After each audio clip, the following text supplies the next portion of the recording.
Welcome to Sleep Stories in Rain, where the thin blue line meets the unknown in truly terrifying police and sheriff tales. Tonight, we slip into the shadows that law enforcement officers walk: empty highways, abandoned buildings, chilling calls in the dead of night. Support our channel by liking and subscribing, and join a community that confronts the darkness head-on. Share your own eerie encounters, mysterious suspects, calls that defy explanation, or nights when fear crept into the patrol car. Your chilling stories inspire us. If you crave suspense, real accounts, and psychological horror from those sworn to protect us, you're in the right place. Let's begin our first story.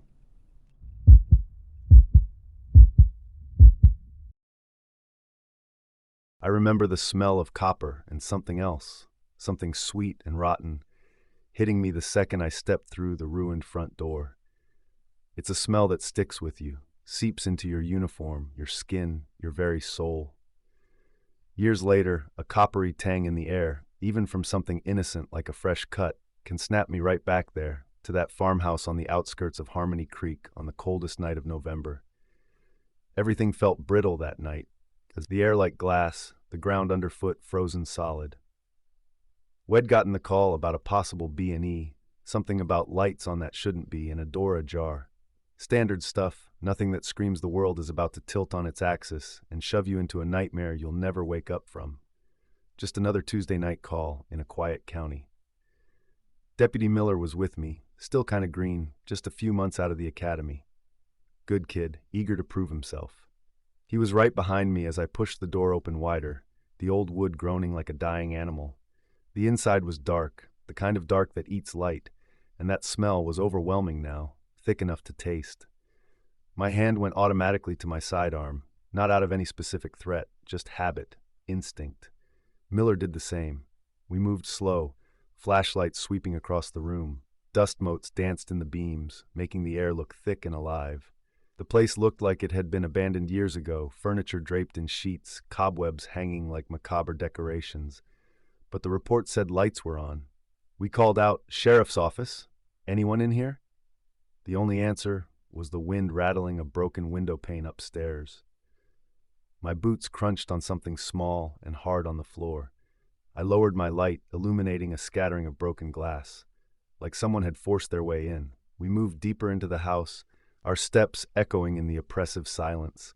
Each creak of the floorboards felt amplified, like the house itself was watching, holding its breath. That rotting sweetness was stronger now, leading us towards the back of the house. It wasn't just a B&E, that much was clear. Miller shot me a look, his face pale in the flicker of his flashlight. He hadn't smelled anything like this before. Neither had I, not quite. It was more than decay. It had an unnatural sweetness to it, like fruit left to rot in the sun, but somehow colder, sharper. We found it in the kitchen. The source of the smell, or one of them. A puddle, dark and viscous, on the linoleum floor near the pantry door. It was too dark to tell what it was immediately, but the smell it emanated from that puddle with a sickening intensity. My stomach turned. Miller choked back a sound, a small, distressed gasp. We shined our lights on it. It wasn't just a puddle. It looked like something organic had been pulped, mashed into a thick, syrupy mess. There were fibers in it and a deep, unnatural red color. It was blood, of course it was blood, but it wasn't just liquid blood. It was thick, chunky, like blended meat. Bile rose in my throat.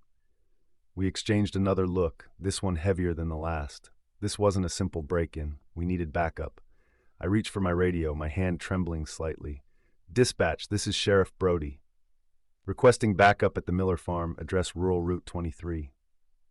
We have a situation. Moving through the rest of the house was a slow, agonizing process. Every shadow seemed to writhe. Every creak of the old house felt like a deliberate sound. We found more of the puddle in other rooms, trailing like bloody footprints, leading deeper into the farmhouse. It was clear someone had been dragged or had stumbled, leaving this gruesome trail behind. The living room was unsettlingly neat, considering the mess in the kitchen. Pictures still on the walls, dust settled undisturbed on every surface. It felt wrong, like a staged scene in the middle of chaos. My flashlight beam landed on a framed family photo on the mantelpiece.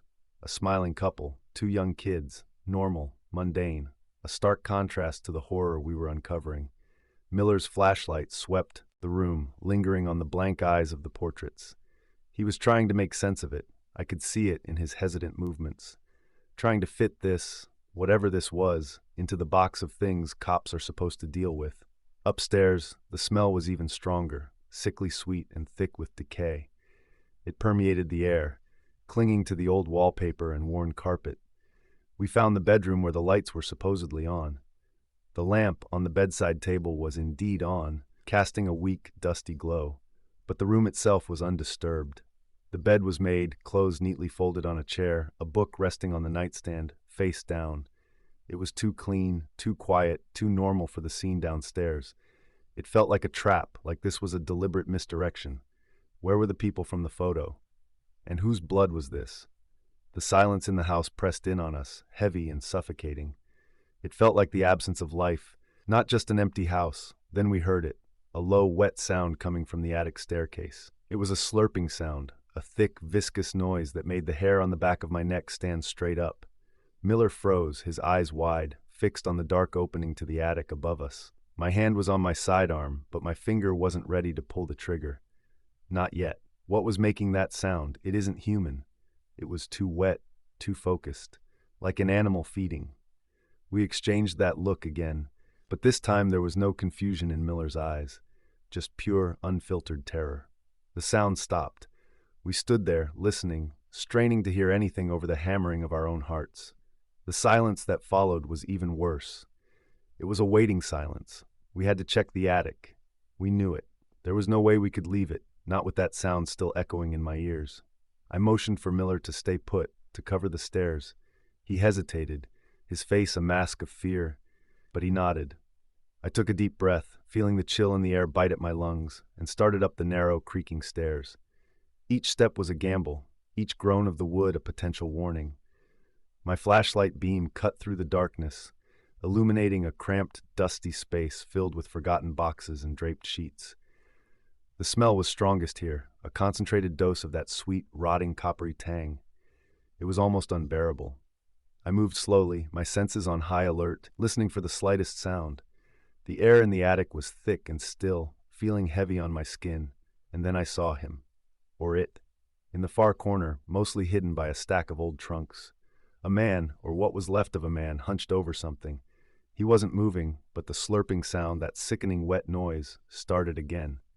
My flashlight beam fully illuminated the scene.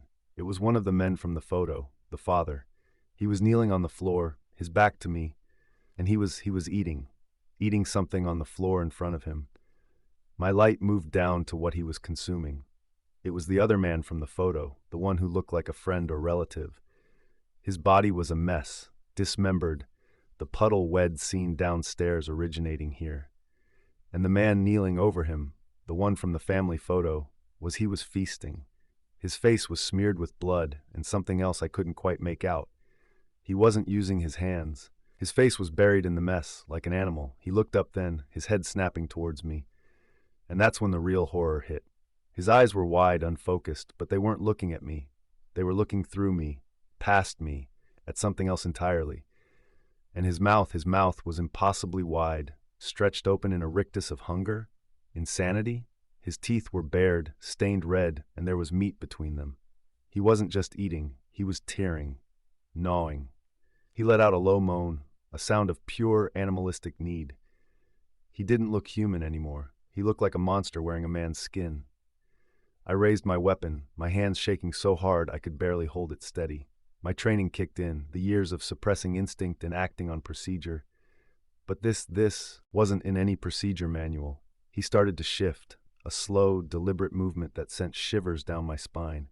He was turning towards me, his unnatural gaze fixed on me now. The slurping stopped, the silence returned, thick with anticipation. I could hear Miller's ragged breathing from the bottom of the stairs. He was waiting, not knowing what I was seeing. What was I supposed to do? Shoot him? He wasn't attacking, not yet. But what was he going to do? His eyes, those dead, hungry eyes, seemed to bore into my soul. He pushed himself up, his movements jerky, unnatural. He was on his hands and knees, still facing me, the blood and gore smeared across his face and chest. He looked like a broken doll, animated by some unseen force. He let out another moan, louder this time, a sound that was deeply, fundamentally wrong. It was a sound of suffering, but also a sound of something else, something predatory. He started to crawl towards me, slowly, deliberately, like a spider. His head was low, his eyes still locked on mine. That wide, dark mouth was slightly ajar, revealing those stained teeth. I knew then, with a terrifying certainty, that he wasn't a man anymore. Whatever had happened here, it had stripped away his humanity and left behind this thing. My finger tightened on the trigger. There was no other choice. He was coming for me, and the look in his eyes promised only pain and a horrible end. I fired, once. The sound of the shot in the small attic space was deafening. He crumpled, a dead weight. But the image, that face, that sound, it's burned into my mind. That was the night the quiet little town I swore to protect showed me its teeth, and I haven't slept right since.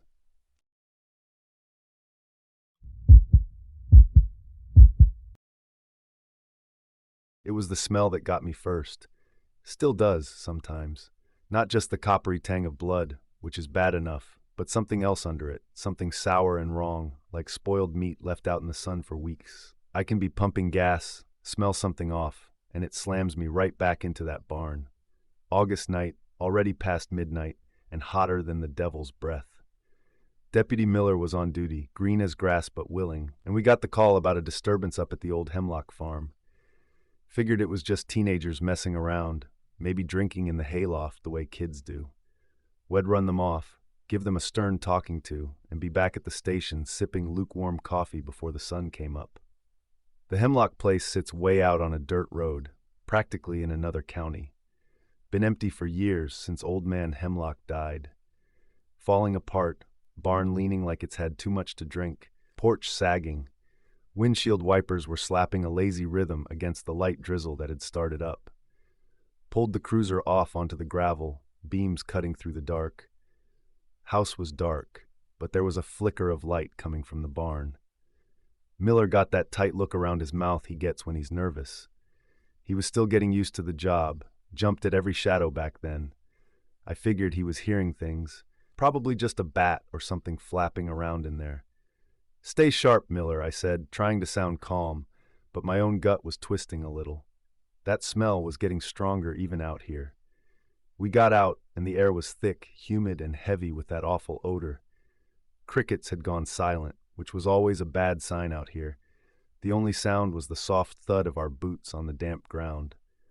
Walked slow towards the barn, flashlights cutting cones of light through the gloom. The big barn door was hanging open on one hinge, groaning in the slight breeze. As we got closer, the light from inside grew steadier, like a single lantern. And the smell, God, it was overpowering now. A thick, sickening wave. My stomach clenched. Miller coughed, covered his mouth with his hand. "What is that?" he whispered, his voice tight with unease. "Don't know," I said, trying to keep my voice steady, but I could feel the sweat gathering on my forehead. It wasn't just a disturbance. This was something else. We pushed the door open the rest of the way, and the light inside wasn't a lantern. It was a kerosene lamp, sitting on an overturned wooden crate. And the smell wasn't from an animal or spoiled food. It was blood, everywhere.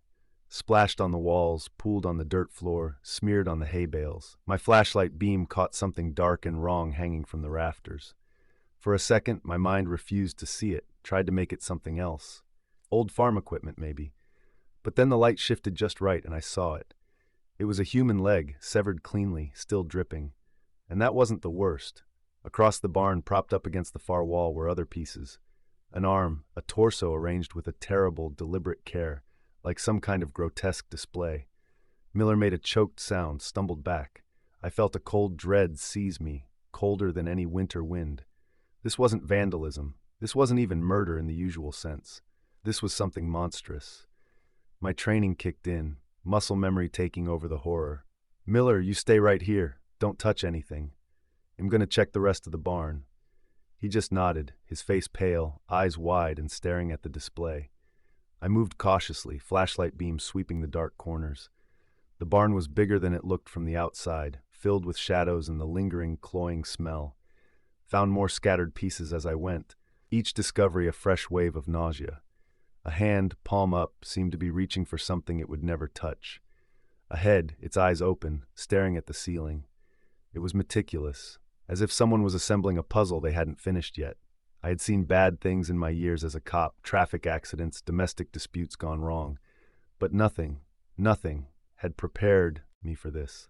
Came to a small room off the main barn area, used for storing tools probably. The door was ajar, pushed it open slowly. The kerosene lamp's light barely reached in here. Used my flashlight, and there he was. A man, kneeling in the center of the room, his back to me. He was humming, a low, tuneless, unsettling sound. His hands were busy. He was wearing a blood-soaked apron over his clothes. Next to him was a table, and on the table tools. Knives of various sizes, a small saw, things I didn't even recognize. And something else, a large cooler. And the man was carefully placing a piece of flesh from the table into the cooler, like he was packing a picnic. He didn't seem to notice me, just kept humming and working. My heart hammered against my ribs. I raised my weapon, my hand trembling just slightly. "Police! Don't move!" My voice sounded shaky, nothing like the confident bark I usually used. The humming stopped, very slowly. He turned his head and looked at me. His eyes, they weren't wild or crazy. They were calm, almost peaceful, like he was just doing a chore. He had a thin, pale face and a wispy mustache. Looked like he could be an accountant or a librarian. Not this. He didn't say a word, didn't lunge, didn't run, just looked at me with those unnervingly calm eyes. And then he smiled, a small, polite smile, and my blood ran cold. It wasn't a smile of fear or defiance, it was a smile of satisfaction, like he'd finished a job well done. The next few minutes were a blur. Getting him to put his hands up, cuffing him. He offered no resistance, just continued to move with that unnerving calm. Miller came running in, saw the scene, and promptly threw up outside. We secured the area, called for backup, the forensics team. The quiet, methodical way had been working, it was the most terrifying thing about it. Not a crime of passion. This felt like a hobby. The investigation took weeks. They found more in the cooler, more pieces. He never gave us a reason, never explained why, just maintained that quiet smile. They locked him up, of course. But that night, the smell, the pieces, and that smile, they're still with me, every damn day.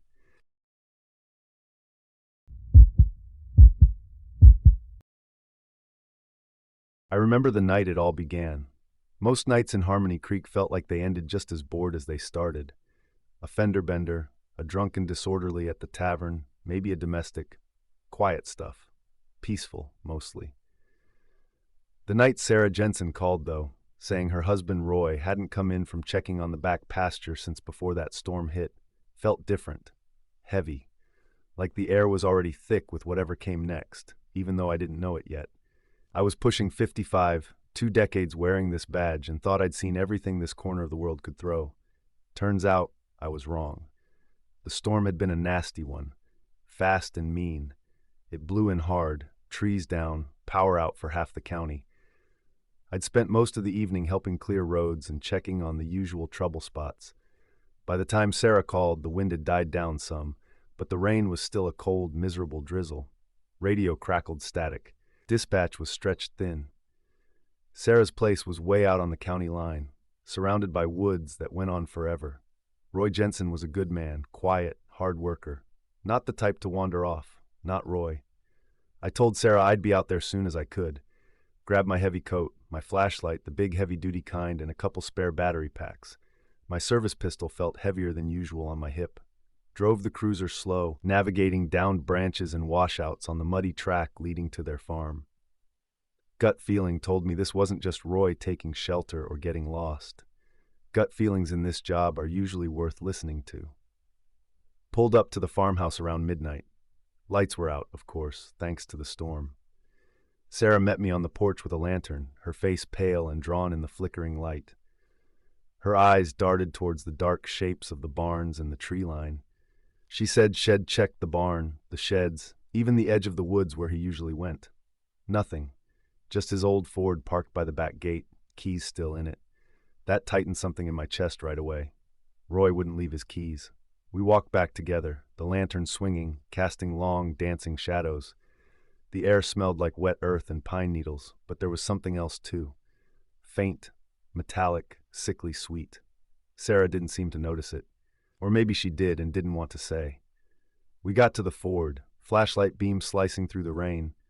Keys were there, like she said. I shined the light towards the gate leading into the pasture. Mud was churned up bad from the rain, and maybe Roy's boots. I stepped through the gate first. The pasture sloped down towards a thick line of trees bordering a ravine. The ground was soaked, mud clinging to my boots with each step. The smell was stronger here, distinctly the smell of blood, fresh blood. That's when I saw it. A trail, not boot prints, more like drag marks, wide, uneven, cutting deep into the mud, leading away from the gate and towards the tree line, and something else mixed in. Clumps of torn soil, yes, but also fabric. A patch of faded blue denim. Roy was wearing blue jeans, Sarah had said. My stomach twisted. This wasn't just him falling or getting injured. This was something else entirely. I followed the trail slowly, the flashlight beam jumping ahead of me. My hand went instinctively to my pistol. The silence of the woods felt wrong despite the rain. Too still. The drag marks ended abruptly at the edge of the woods, right where the ground dropped off into the ravine. The mud here was even more disturbed, like something had thrashed or been dragged violently down the embankment. There were broken branches, gouges in the earth, and more of that torn denim. A lot more this time. It was soaked red. I shined the light down into the ravine. It was steep and dark, choked with underbrush and fallen trees the storm had brought down. My light beam bounced off wet leaves, tree trunks, dark shapes I couldn't quite make out. The smell of blood here was overpowering, thick enough you could almost taste it. I slid down the embankment carefully, mud giving way under my boots. Branches grabbed at my coat, got to the bottom, breathing hard. The air was colder down here, still and heavy with the smell. Flashlight beam sweeping the chaotic scene. That's when I saw it, Roy, or what was left of him. It was dismembered, like something had torn him apart, limbs twisted at unnatural angles, body mangled. It wasn't clean. It was brutal, messy, like an animal attack, but nothing I'd ever seen. No bite marks I could identify as bear or coyote. More like rent apart by sheer force. And there were these marks, deep gashes, almost surgical in their sharpness but ragged at the edges. Not teeth, not claws that any animal I knew possessed. And scattered around the remains were strange clumps of something. Not fur, not leaves. Gristle, bone shards, wet, dark masses that didn't look like they belonged to Roy or any forest creature. My gorge rose. I turned away for a second, fighting to keep my breakfast down. Took a deep breath. Had to document this. My hands were shaking as I pulled out my phone to take pictures. The screen a harsh rectangle of light in the darkness. The reception was spotty out here. Wouldn't send anything. Had to get back. Had to call for backup. But what the hell would I even tell them? As I was backing away, trying to get a clearer angle for a photo, my light hit something near a fallen log. Something dark and shiny. I nudged it with my boot. It was skin. A large piece of hide, glistening in the light.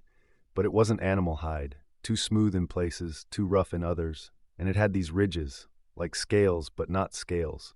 And it was warm, faintly warm, despite the rain and the cold air. I recoiled immediately. What in God's name? The sound came from the woods up the ravine, a low snapping of branches followed by a heavy dragging noise, not like an animal stepping, more deliberate and large. My heart hammered against my ribs. I wasn't alone down here. Whatever had done this to Roy, it was still close. I killed my flashlight, plunging the ravine into near darkness. Only the faint glow from Sarah's lantern back at the house was visible through the trees, a distant, fragile beacon. I held my breath, listening. The dragging sound stopped. Then silence. A heavy, watchful silence. The rain had almost stopped now, just dripping from the leaves. Every drop, every rustle of the wind sounded amplified. My eyes strained in the gloom, trying to pierce the darkness. Shapes in the trees seemed to shift, to watch. The cold air felt like it was pressing in on me, suffocating. I didn't dare move, didn't dare make a sound. I could feel its presence, a heavy, predatory presence. It wasn't scared, it was waiting. Waiting for me to make a mistake. I don't know how long I stayed there, frozen in the mud and blood-soaked earth, the smell of Roy a nightmare in my nostrils. Seconds felt like minutes, minutes like hours. My muscles screamed from the tension. The silence stretched, taut and unbearable. Then slowly, deliberately, I heard it again. Not the dragging, but a soft, wet sound, a tearing. Closer this time, just at the edge of the ravine, through the thick undergrowth. a sound that made my blood run cold. It was feeding on something, and it was close enough that I could hear it breathing, a ragged, deep sound that wasn't human, wasn't animal, something else entirely, something that had torn Roy Jensen apart, something that was still hungry. Getting out of that ravine felt like climbing out of hell. I scrambled back up the embankment, not caring about the mud or the branches tearing at me. I didn't look back, didn't dare. My heart was pounding so hard I thought it would explode. When I finally burst out of the tree line and stumbled towards the farmhouse, Sarah ran to me, her lantern bobbing, saw the look on my face, said nothing, just knew. I didn't try to explain what I'd seen, just told her to get inside, lock everything.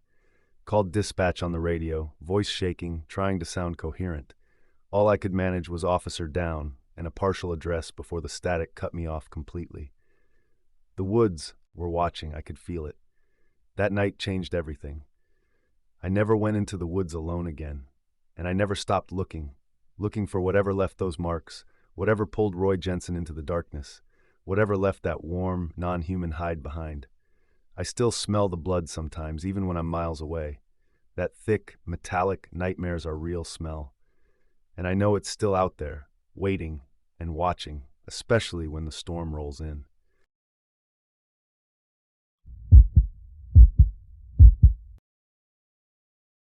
Looking back, I still can't believe what happened that night. It felt like stepping into someone else's nightmare, a place where the rules of the world just broke. I was just doing my job, a routine patrol on a quiet stretch of highway, when the call came in. A welfare check on a remote farmhouse, miles from anywhere. Nothing unusual, right? Just a concerned neighbor, maybe a little old lady who hadn't answered her phone in a day or two. But the way dispatch's voice sounded tight, like they knew something was wrong but couldn't put their finger on it. That little tremor in their voice is the first thing that pops into my head when I think about that night. It's like the air itself knew something awful was brewing before I even did. It was late, past midnight, and the moon was barely a sliver behind a thick blanket of clouds.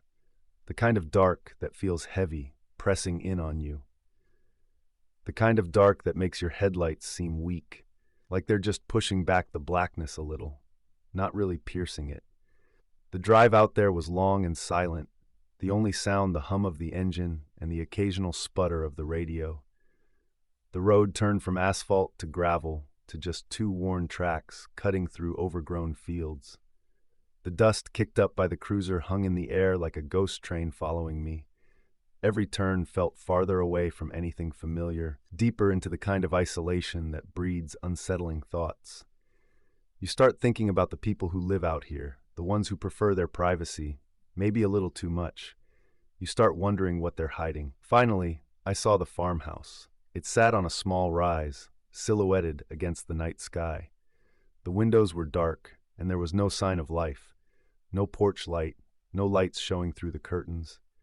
It had that look of being abandoned, even though the report said someone lived there. A couple, apparently. Elderly. That added another layer of unease.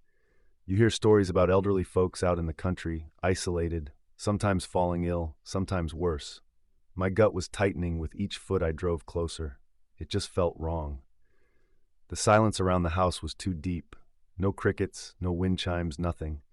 Just this heavy, expectant quiet. Conceptual action beat one. I parked the cruiser by the gate, the headlights sweeping across the front of the house. Stepping out, the air felt suddenly colder than it had in the car. It had a damp, earthy smell, like something had recently been disturbed.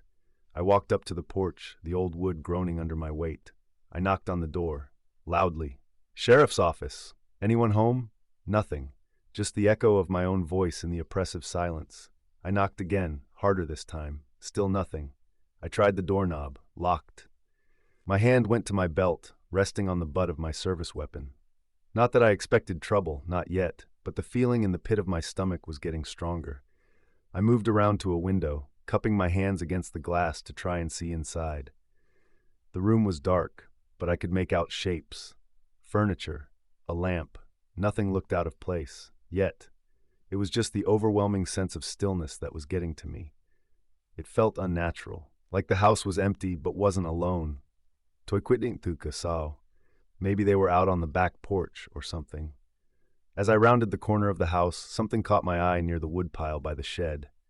It was dark, lying low to the ground. My flashlight beam cut through the darkness. It was a shoe, just a single muddy work boot. That sent a fresh wave of unease through me. An elderly couple living out here, and one of their shoes is just lying out in the dirt. It seemed off. I scanned the area with my light, looking for anything else. That's when I saw it, a dark stain on the ground near where the shoe was. It was a large stain, almost black in the weak light, and it looked wet, like something had spilled there, something dark and thick. My breath hitched in my throat. I knelt down, my gloved hand hovering over the stain. It didn't smell like oil or anything I recognized. My heart started to pound in my chest. This was more than a welfare check now. This was something else entirely. Conceptual action beat 2. I pulled out my portable radio, my voice a little shaky as I called dispatch. Dispatch, this is Sheriff Brody. I'm at the Harris residence on Chestnut Ridge Road. I've found suspicious circumstances. Appears to be a large bloodstain near the shed. Requesting backup and a perimeter search. The dispatcher's voice crackled back, sounding even more urgent now. Copy that, Sheriff. Backup is en route. ETA 45 minutes. Proceed with caution. 45 minutes felt like an eternity. I was out here alone, with a potential crime scene and no idea what I was walking into. I stood up, my eyes scanning the dark woods surrounding the property. The trees seemed to lean in, their branches like skeletal fingers. Every rustle in the undergrowth made me jump. I knew I couldn't just wait. I had to check the house. I went back to the front door, this time with my shoulder braced. I kicked it hard, once, twice, and the old wood splintered around the lock. The door swung inward with a loud crack. Stepping inside, the air hit me like a physical wave. It was cold, stale, and carried a faint, sickening smell I couldn't immediately place. The kind of smell that makes the back of your throat burn. I drew my weapon, holding my flashlight out in front of me. The beam cut through the darkness, illuminating dust motes dancing in the air. The living room was neat, almost unnervingly so. Cushions plumped, magazines stacked neatly on the coffee table. It looked like everything had been left in a hurry. Too much of a hurry. Conceptual action beat 3. I moved through the house slowly, methodically. Every floorboard creaked under my boots, amplifying the silence. Kitchen, dining room, spare bedroom all empty, all eerily tidy. The smell was growing stronger, coming from upstairs. It was a metallic, coppery smell mixed with something else, something rotten. My stomach twisted. I reached the top of the stairs, my flashlight beam sweeping down the hallway. There were 2 doors, one at the end of the hall and one to my left. The smell was strongest near the door to the left. I took a deep breath, the stale, putrid air filling my lungs. I pushed the door open slowly. The room was a bedroom, and it was a scene I'll never forget, a scene that will be burned into my mind forever. The bed was unmade, the sheets tangled. On the floor, I stumbled back, gagging. It was Mr. Harris. By his bedside on the wooden floor lay Mr. Charles Harris, an old man, frail with thin white hair scattered on the pillow beside him, his eyes wide and staring at the ceiling, his hands still reaching out for something unseen in the dark. His thin frame was twisted at an unnatural angle, and the cause of death was horrifyingly clear. Not a shot, not a stab. Something else, something brutal and sickening. The metallic smell washing over me was overwhelming now, mixed with the awful smell of what happens after death sets in. My legs felt weak. I'd seen my share of death in this job, but nothing like this. This was something else. This was like something out of a horror movie, except it was real, and I was standing right in the middle of it. Conceptual action beat 4. My mind was racing. Where was Mrs. Harris? Was the perp still here? I backed out of the room, my hand shaking as I held my weapon. I had to check the other room, the one at the end of the hall. What greeted me there was even worse. This was clearly the master bedroom. A large bed, a dresser, a closet, and on the bed, lying spread-eagled, was Mrs. Harris. Her face was contorted in a silent scream, her body positioned in a way that it made my blood run cold. This wasn't just murder. This was something ritualistic, twisted.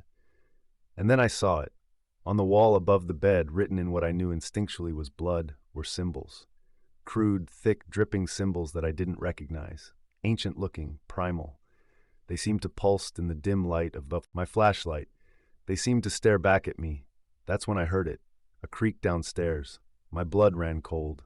Someone else was here. They were still in the house. My first thought was the backup. They were still 40 minutes away. It was just me, alone, with whatever had done this. Every ounce of training kicked in. Stay calm. Assess the situation. But the fear was a cold, paralyzing grip on my chest.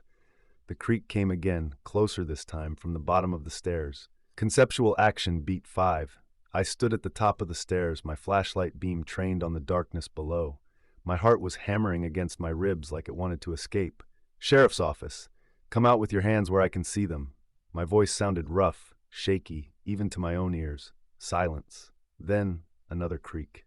Closer. It was slow, deliberate steps. Someone was coming up the stairs. I could hear their breathing now, ragged and wet. It wasn't human breathing, at least, not entirely. It was too deep, too guttural. I held my breath, listening for anything. The steps were slow, heavy. One step, then a long pause. Another step. It was agonizing. Each step felt like it was crushing the air out of the house. Then, slowly, a shape started to emerge from the darkness at the bottom of the stairs. It wasn't a person, not like any person I'd ever seen. It was wrong. Just a mass of shadows and angles that didn't quite make sense. But the worst part was the sound. That awful, wet, ragged breathing. It was coming from that shape. It paused at the bottom of the stairs, just out of the direct beam of my flashlight. I could feel its presence, a heavy, malevolent weight in the air. I raised my weapon, my hand so steady it felt foreign to me. "Stop! Don't move!" The shape didn't stop. It started to ascend the stairs, slowly, relentlessly. With each step, it seemed to grow, to take on more definition, though still not a human one. I could see flashes of something pale within the darkness, something like bone or teeth. The breathing grew louder, closer. This wasn't a perp. This was something else. Something terrifying and unnatural, even without being supernatural. The sheer wrongness of it was physical. I fired. The shot echoed in the confined space, deafening. The shape recoiled, a sound that was half shriek, half gurgle, ripping through the air. It stumbled back down the stairs, disappearing into the darkness of the living room. I heard a crash, then silence. My ears were ringing. I stood there for what felt like an eternity, weapons still raised, listening. Nothing. Just the silence rushing back in, thicker and heavier than before. I slowly made my way downstairs, my flashlight beam sweeping the living room, furniture overturned, a trail of something dark and viscous on the floor. But whatever it was gone, vanished, like it had melted into the shadows. I stood there in the wreckage, the smell of gunpowder mixing with the other awful odors in the house, my heart still racing. Backup arrived 20 minutes later. They found the bodies, they found the symbols, they found the trail of whatever it was. But they didn't find IT. And I never saw it again. But I dream about that night. I dream about the quiet house, the dark woods, the smell, and that shape on the stairs with its awful, wet breathing. And sometimes when I'm alone in the dark, I think I can still hear it. Conclusion. They ruled it a double homicide. Found traces of some unidentifiable substance at the scene, nothing definite. No suspects. The case is cold now, officially. But I know what I saw, I know what was in that house. And I know that whatever left that trail and symbol wasn't human. It wasn't a ghost or a demon or anything like that, not in the way the stories tell it. It was something real, something biological perhaps, but so outside of what we understand that it feels like it should be supernatural. It felt like a piece of the world had come unhinged, and I stumbled into the gap. And sometimes late at night, when the wind howls just right, I swear I can still hear that ragged, wet breathing. Just for a second, a reminder of the night the darkness showed me something I could never unsee.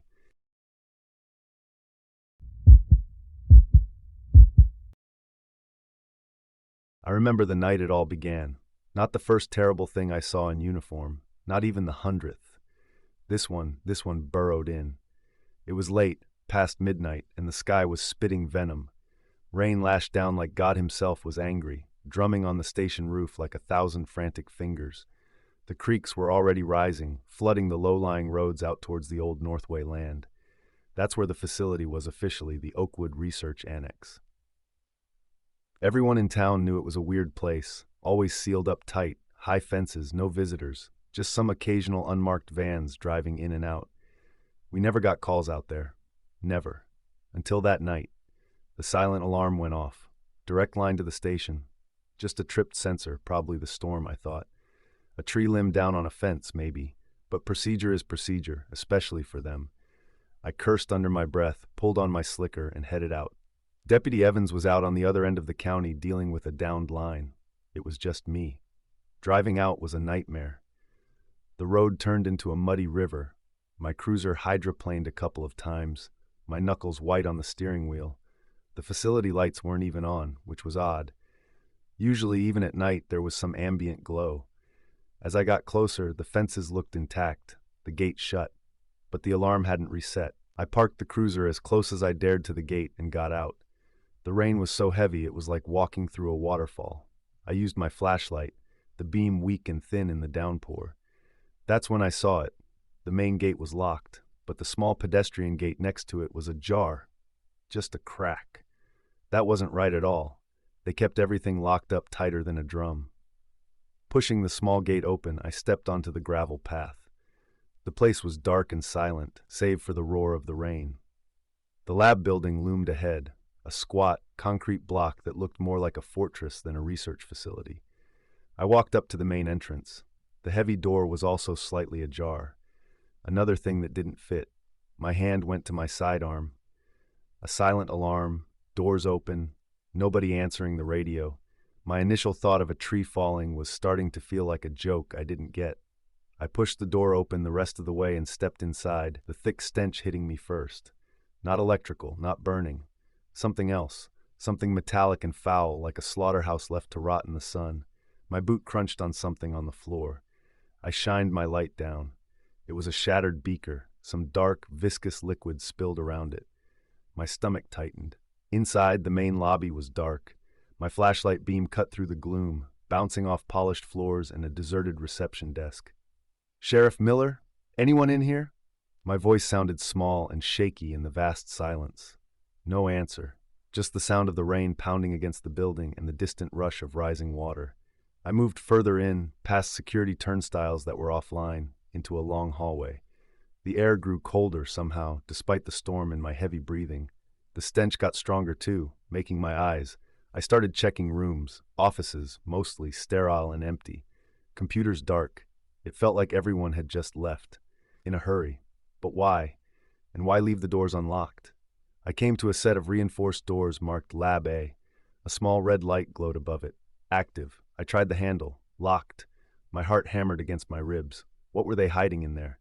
And if they were gone, who or what was still inside? I moved on, deeper into the facility. Another hallway, identical to the first. More labs, more offices, all dark, all empty.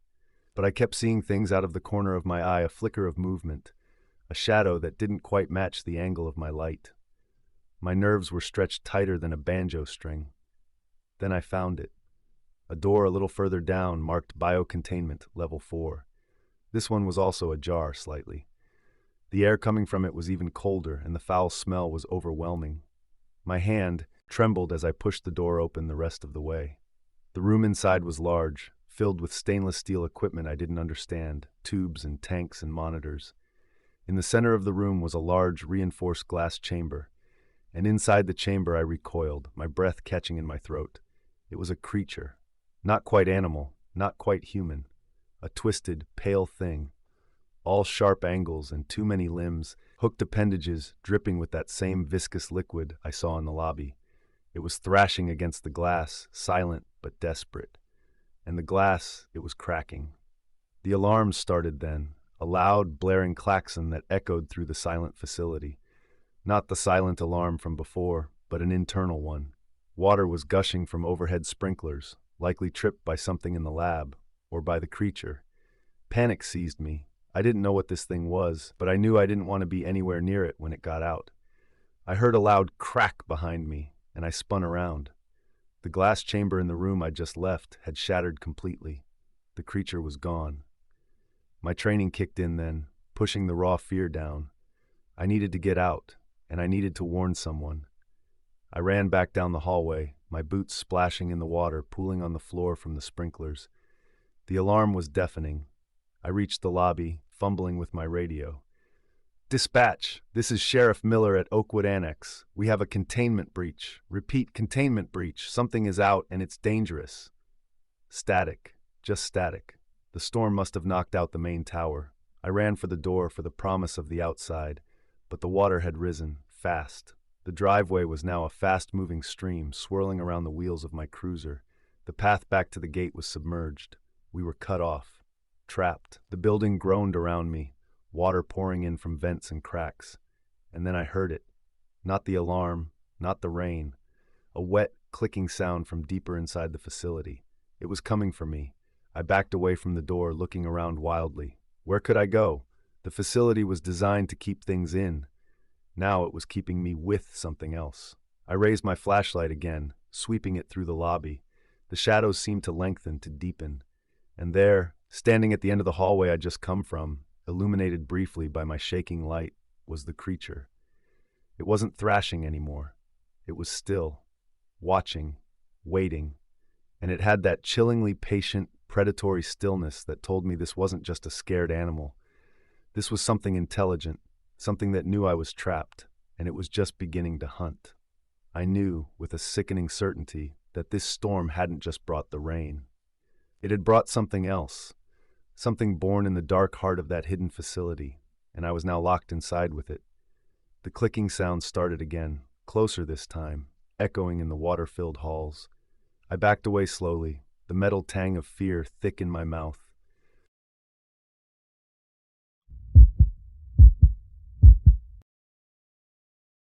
You ever have a night where the quiet is louder than any scream? A night that gets under your skin and stays there, like a sliver of bad wood that you can't quite dig out? For me, that was the night I went out to the old Miller place. It was just a call, same as 100 others. Disturbance, out by the abandoned farmhouse on Blackwood Creek Road. Figures, Miller Place was known for squatters, kids messing around. Nothing I hadn't dealt with before, not in 30 years wearing this badge. It was late, past midnight, and the rain had just let up, leaving everything slick and smelling of wet earth and decay. There were no streetlights out this far, just the twin beams of my cruiser cutting through the black. It felt thicker out there, heavier, like the air itself was pushing down on you. The Miller place sat on a small rise, a skeletal silhouette against the bruised sky. It looked even more dilapidated than I remembered. One shutter was hanging precariously by a single hinge, flapping in the weak breeze like a broken wing. The porch sagged, and the front door, or what was left of it, was wide open, a gaping maw inviting you into the darkness. No lights, naturally. No sound either, just the distant drone of my engine and the chirping of crickets that suddenly felt too loud, too close. I killed the engine, the sudden silence pressing in. It was the kind of quiet that makes you listen harder, straining to catch something, anything that might explain the disturbance call. Nothing. Just the soft click of my seatbelt releasing and the squeak of the cruiser door. I grabbed my flashlight, the beam slicing through the inky black. Stepped out onto the gravel, the crunch under my boots echoing unnaturally.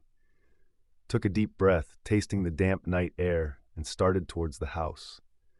My hand naturally went to the butt of my sidearm, not because I expected trouble out here, more out of habit, an old rhythm. Up onto the rotten porch, the planks groaning a complaint under my weight. Stepped through the doorway, into the belly of the house. The air inside was stale, thick with the smell of dust, mildew, and something else, something faintly metallic and sweet, like old blood. The living room was a wreck. Furniture overturned, cushions ripped, stuffing trailing like guts. But it wasn't just random vandalism. There was a deliberate feel to it, a frenzy that went beyond simple destruction. On the wall, someone had smeared something. Dark, almost dried blood, and it wasn't just random streaks. It looked almost drawn, like crude, jagged shapes. I shone my light over it, my gut twisting. This wasn't kids. This felt wrong. Deeply, fundamentally wrong. I moved into the kitchen. Same story. Cabinets pulled open, contents strewn across the floor. A chair was broken in half, splinters everywhere. A pool of something dark and sticky on the linoleum near the sink. I knelt down, shone my light on it. It looked like motor oil, but it had that same faint, sweet smell as the smear on the wall. My flashlight beam flickered, and for a second, The darkness seemed to swallow the light whole before it came back on, brighter. I stood up, my boots sticking slightly to the whatever it was on the floor. The back door was open, letting in a sliver of moonlight that did little to dispel the gloom. I moved towards it, my footsteps sounding heavy and out of place in the eerie silence. Outside, the small patch of overgrown yard was visible. Nothing seemed out of the ordinary there. Then I saw it. Near the edge of the woods, something was tied to a tree. Something dark. I walked closer, my heart starting to thump a little faster in my chest. As I got closer, the shape resolved itself. It was an animal. A dog, maybe, no too big. A deer. A full-grown buck, its antlers tangled in thick rope, its body hanging limp. And someone had taken a knife to it. Clean, precise cuts all over its hide. Like they were skinning it, but not for meat. Not like a hunter, like they were drawing on it. My stomach lurched. This was beyond messing around. I went back inside, the metallic, sweet smell stronger now. Checked the other rooms. The bedrooms upstairs were just as bad as downstairs. Mattresses slashed, foundations exposed. In one room, on the floor, there were symbols drawn in that same dark, sticky substance. Not the crude jags of downstairs. These were more complex, circles and lines interconnected. They looked ritualistic. My hand was sweating on the grip of my gun. This definitely wasn't kids. This was something else. Someone was doing something here. Something twisted. As I moved from room to room, the house seemed to close in. The shadows felt thicker, the air heavier. Every creak of the old house felt like a footstep behind me. Every gust of wind rattling the loose window panes sounded like a whispered breath. I went into the attic. It was cramped, dusty, and even darker than the rest of the house. Cobwebs clung to my face, sticking to my sweat. My flashlight beam played across the rafters, the accumulated junk of years of storage. Old trunks, broken chairs, a child's rocking horse covered in a sheet like a ghost. As I swept the light around, it landed on something in the far corner, a small wooden box. It looked out of place amongst the clutter. I walked over to it, my boots crunching on something brittle on the floor, dried leaves. As I got closer, I saw they were dried insects, piles of them. And on the box, more of those symbols, burned into the wood. My hand trembled as I reached out and touched it. The wood was smooth, almost warm. For a second, I felt a cold prickle on the back of my neck, like someone was watching me. I whipped my head around, shining my light into the darkness, but there was nothing. Just the dust motes dancing in the beam and the quiet hum of my own blood in my ears. I decided I'd seen enough. More than enough. This wasn't a simple disturbance call. This was something for the state boys. Forensics. Psych profile. Whatever the hell this was, I was out of my depth. As I made my way back through the house, I moved faster, my caution replaced by a prickle of genuine fear. Out of the kitchen, through the living room, as I neared the front door, that feeling came back. Stronger this time. The feeling of being watched. Not just like someone was in the house with me, but like something was in the house with me. Something that wasn't human. The air felt colder, denser. I could feel the hairs on my arms standing up. I stopped, shining my light towards the open doorway, towards the waiting blackness outside. My breath hitched in my throat. Standing just outside the front door, silhouetted against the faint glow of the sky, was a figure. Tall, thin, its form indistinct in the darkness. It wasn't moving, just standing there, perfectly still, watching me. My hand tightened on my gun. Police! Don't move. My voice sounded shaky, too loud in the stillness. The figure didn't respond, didn't move. It felt like an eternity, just standing there in the ruined house, staring out at that silent, waiting shape. Finally, slowly, I took a step back, towards the cruiser, towards the gravel drive. Keep it together, Brody. Just back out, report it. That's what you do. One step, then another. The figure outside remained motionless. I reached the porch, stepped down onto the ground, my eyes fixed on the silhouette. Then, as I reached the cruiser, and my hand fumbled for the door handle, the figure turned its head. Slowly, deliberately. Even in the darkness, I could feel its gaze on me, and I knew, with a certainty that chilled me to the bone, that whatever was standing there, it wasn't human. It wasn't one of the squatters. It wasn't a kid playing a prank. It was something else, something that had done all of this, something that had just been waiting for me to show up. I scrambled into the cruiser, slammed the door shut, locked it. My hands were shaking as I turned the key in the ignition. The engine roared to life, a welcome sound in the oppressive silence. I floored it, gravel spitting out from under the tires, not daring to look in the rearview mirror until the old Miller place was just a dark smudge on the horizon. The feeling of being watched didn't leave me until long after I was back in town, under the yellow glow of the streetlights. Some nights, the quiet is louder than any scream, and the things you don't see are the scariest of all.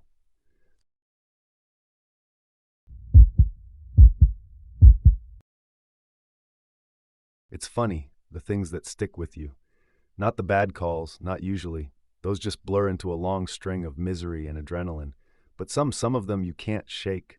They burrow into your brain and set up shop, rearranging the furniture of your memories until everything looks a little off. For me, it's the smell. Sweet, sickly, like overripe fruit left in the sun, mixed with something metallic and wrong.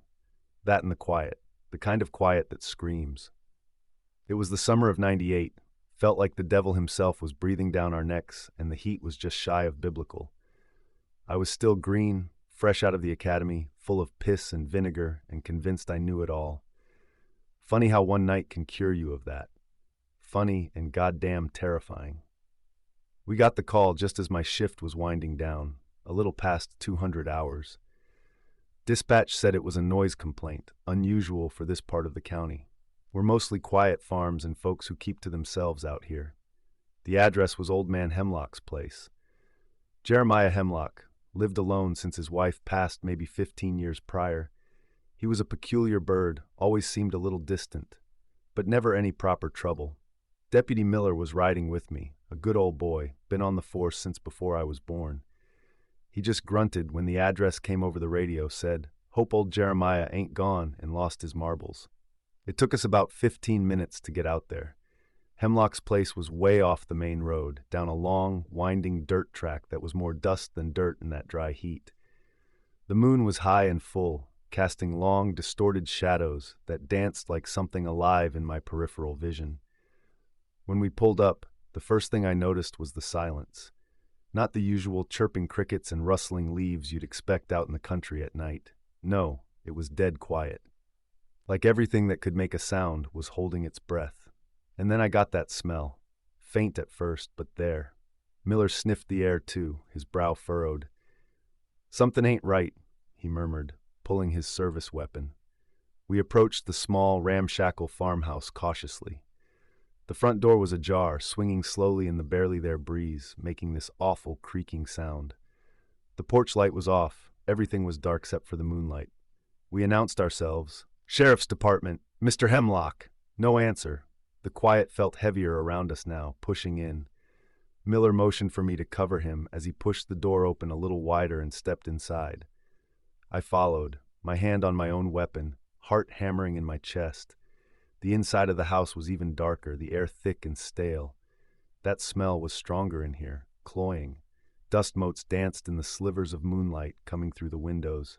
The living room was a mess, furniture overturned, papers scattered everywhere. It looked like there'd been a struggle. My blood ran cold. This wasn't just a noise complaint anymore. We moved through the house slowly, calling out for Mr. Hemlock, our voices swallowed by the silence. The kitchen was next, the sink full of rusty water, a few dirty dishes piled high. On the counter, there was a knife, glinting in the dark. It was clean, though, no blood visible. That struck me as odd, considering the state of the living room. We checked the bedrooms upstairs. They were undisturbed, the beds neatly made, except for one. In the master bedroom, the covers were thrown back as if someone had left in a hurry. But there was none of that awful smell in the bedrooms. That scent seemed to be localized downstairs, stronger in the kitchen. We went back down, our flashlights cutting through the gloom. The back door was open too, leading out into a small, overgrown yard. That smell was overwhelming out here, like a physical blow. It was coming from the shed. Old Man Hemlock had a small shed out back where he kept his tools. It was dark as pitch inside. Miller shined his light in first. My breath hitched. The ground was disturbed, a patch of freshly turned earth near the back wall. And on the ground, next to a shovel, was something dark and lumpy. As the flashlight beam settled on it, I saw it. It was a hand, attached to an arm, buried up to the elbow in the dirt. Miller swore under his breath, a low, guttural sound. My stomach churned. We'd found him, or at least part of him. The next few hours were a blur.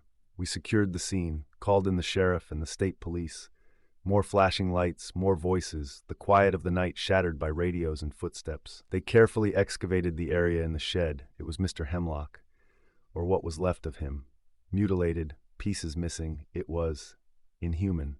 That's the only way I can describe it. The state medical examiner was thorough, but even she looked shaken. She said the wounds, they weren't made by any weapon Shed ever seen. And the way the body was dismembered, it was meticulous, almost surgical, but with incredible brute force. There were no signs of forced entry to the house, no defensive wounds on Hemlock, aside from the disfigurement. It was like he'd just let it happen. Or he was already dead when it did. They searched the house, the property, found nothing that made sense. No footprints other than Hemlock's and ours. No weapon. No sign of who or what did this. The only lead we had was the bizarre nature of the wounds and the overall state of the scene. It felt wrong, deeply, fundamentally wrong, like whatever happened here defied logic. Over the next few days, the investigation stalled. Autopsy reports came back, confirming the mutilation and the unknown cause of death. They ruled it a homicide, obviously, but who or what the hell had done this? We interviewed everyone in the area. Nobody saw or heard anything unusual that night, other than maybe the strange quiet we had first noticed. That night and the days that followed changed me. The innocence I had arrived with was stripped away, piece by piece, like Hemlock's body. My sleep was filled with nightmares of that smell, the silence, the sight in the shed. Every creak of the floorboards at home sounded like a footstep. Every shadow seemed to writhe with unseen movement. Miller was quiet too, more withdrawn than usual. We stopped talking about the case. There was nothing to say. It was a puzzle with no pieces, a monster with no face. We never found who or what killed Jeremiah Hemlock. The case went cold, another unanswered question mark in a long line of them. But I never forgot that night. I've seen things, too many things in this job. But the Hemlock case, it wasn't just the violence. It was the wrongness of it. The unnatural silence that prefaced the horror, the impossible nature of the crime. It felt like something had reached out from a place we couldn't comprehend and left its mark. And that smell sometimes, on a hot summer night, when the air is thick and still, I catch a whiff of something sweet and metallic, and I'm instantly transported back to that shed, to the darkness, to the quiet that screamed, and to the knowledge that some darkness is so profound, so alien, that the only thing you can do is try to forget you ever saw it. And fail. You always fail.